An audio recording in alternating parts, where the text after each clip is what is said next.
اگر یہ ویڈیو آپ کے سامنے آئی ہے تو اس کو اللہ کی طرف سے ایک پیغام سمجھیں، کیونکہ آپ کے سامنے بہت ساری ویڈیوز تھی لیکن آپ نے اس ویڈیو کو دیکھنا چاہا۔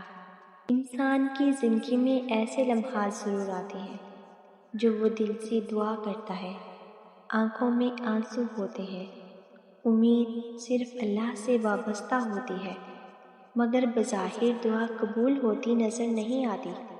ایسے وقت میں شیطان دل میں وسوسہ ڈالتا ہے کہ شاید اللہ ناراض ہے یا دعا قبول نہیں ہو رہی، لیکن ایک سچا مومن جانتا ہے کہ اللہ کی ہر تاخیر میں بھی حکمت ہوتی ہے۔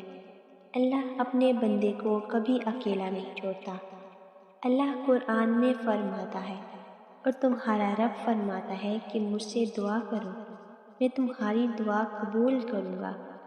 یہ اللہ کا وعدہ ہے اور اللہ کبھی وعدہ خلافی نہیں کرتا، لیکن دعا کی قبولیت ہمیشہ ہماری مرضی کے مطابق اور فوراً نہیں ہوتی۔ بعض اوقات ہم جس چیز کو اپنے لیے بہتر سمجھ رہے ہوتے ہیں وہ حقیقت میں ہمارے حق میں اچھی نہیں ہوتی۔ اللہ سب کچھ جانتا ہے، جبکہ انسان کا علم محدود ہے، اس لیے اللہ کبھی فوراً عطا کر دیتا ہے اور کبھی کچھ وقت بعد دیتا ہے، اور کبھی اس کے بدلے میں کوئی بڑی مصیبت ڈال دیتا ہے۔ نبی کریم صلی اللہ علیہ وسلم نے فرمایا، بندے کی دعا قبول ہوتی رہتی ہے جب تک وہ جلد بازی نہ کرے۔ جلد بازی یہ ہے کہ انسان کہے میں نے بہت دعا کی مگر قبول نہیں ہوئی۔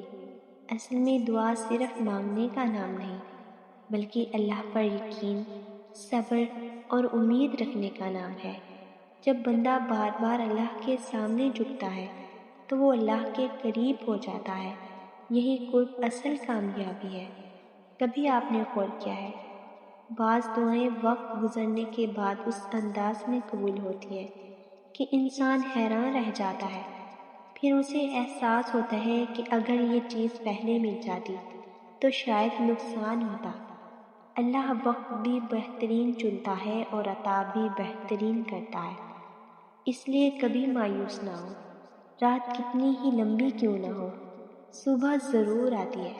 اسی طرح آزمائش کتنی ہی سخت کیوں نہ ہو، اللہ کی رحمت اس سے کہیں زیادہ بڑی ہے۔ اپنی دعا، نماز اور امید کو کبھی مت چھوڑیں، کیونکہ اللہ خاموش ضرور رہتا ہے مگر بے خبر کبھی نہیں ہوتا۔ اور یاد رکھیں، معجزے اکثر ان دعاؤں سے شروع ہوتے ہیں جو انسان خاموشی سے اللہ کے حضور مانگتا ہے۔ اگر آپ کو یہ ویڈیو پسند آئے تو ویڈیو کو لائک اور چینل کو سبسکرائب ضرور کریں۔ شکریہ۔